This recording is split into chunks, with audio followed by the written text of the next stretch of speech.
राधे राधे, जय श्री कृष्णा। आप सबका मेरे चैनल पर स्वागत है। मैं आपको सफला एकादशी कथा सुनाने जा रही हूँ। भगवान श्री कृष्ण बोले, पूष माह के कृष्ण पक्ष में आने वाली एकादशी को सफला एकादशी कहा जाता है। इस व्रत के देवता श्री नारायण हैं। विधिपूर्वक इस व्रत को करना चाहिए। जिस प्रकार नागों में शेषनाग, पक्षियों में गरुड़ और सब ग्रहों में चंद्रमा और यज्ञों में सर्वमेघ और देवता में भगवान विष्णु सर्वश्रेष्ठ हैं, और उसी तरह सब व्रतों में एकादशी का व्रत भी सर्वश्रेष्ठ है। जो मनुष्य सदैव एकादशी का व्रत करते हैं वो भगवान विष्णु जी को बहुत प्रिय हैं। चंपावती नगरी में महिषमान नाम राजा राज्य करता था, जिसके 4 पुत्र थे। सफला एकादशी की व्रत कथा इस प्रकार है। चंपावती नगरी में एक महिषमान नाम का राजा राज्य करता था। उसके 4 पुत्र थे। उन सब में लुपक नाम वाला बड़ा राजपुत्र महापापी था। वह पापी सदा पर स्त्री और वेश्यागमन तथा दूसरे बुरे कर्मों में अपने पिता का धन नष्ट किया करता था। सदैवी देवता, ब्राह्मण, वैश्यों की निंदा किया करता था। जब राजा को अपने बड़े पुत्र के ऐसे कुकर्मों का पता चला तो उन्होंने उसे अपने राज्य से निकाल दिया।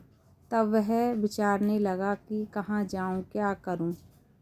अंत में उसने चोरी करने का निश्चय किया।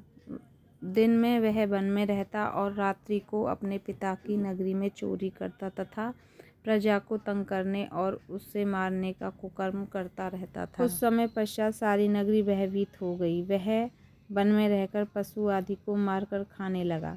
नागरिक और राज्यों के कर्मचारी उसे पकड़ लेते, किंतु राजा के भय से छोड़ देते थे।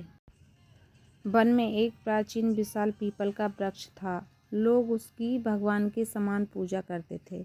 उसी वृक्ष के नीचे वह महापापी लुपक रहा करता था। इस वन को लोग देवता का स्थान मानते थे। कुछ समय पश्चात पूष पक्ष की दशमी के दिन वह वस्त्रहीन होने के कारण शीत के चलते सारी रात सो नहीं सका। उसके हाथ पैर अकड़ गए। सूर्योदय होते होते वह मूर्छित हो गया। दूसरे दिन एकादशी के मध्य के समय सूर्य की गर्मी पाकर उसकी मूर्छता दूर हुई। गिरता पड़ता वह भोजन की तलाश में निकला। पशुओं को मारने में असमर्थ नहीं था। पेड़ के नीचे गिरे हुए फल उठाकर वापस उसी पीपल वृक्ष के नीचे आ गया, और उस समय तक भगवान सूर्य अस्त हो चुके थे। वृक्ष के नीचे फल खाकर कहने लगा, हे भगवान, अब आपके ही अर्पण हैं ये फल, आप ही तृप्त हो जाइए। उस रात्रि को दुख के कारण रात को नींद भी नहीं आई। उसके इस उपवास और जागरण से भगवान अत्यंत प्रसन्न हो गए और उनके सारे पाप नष्ट हो गए।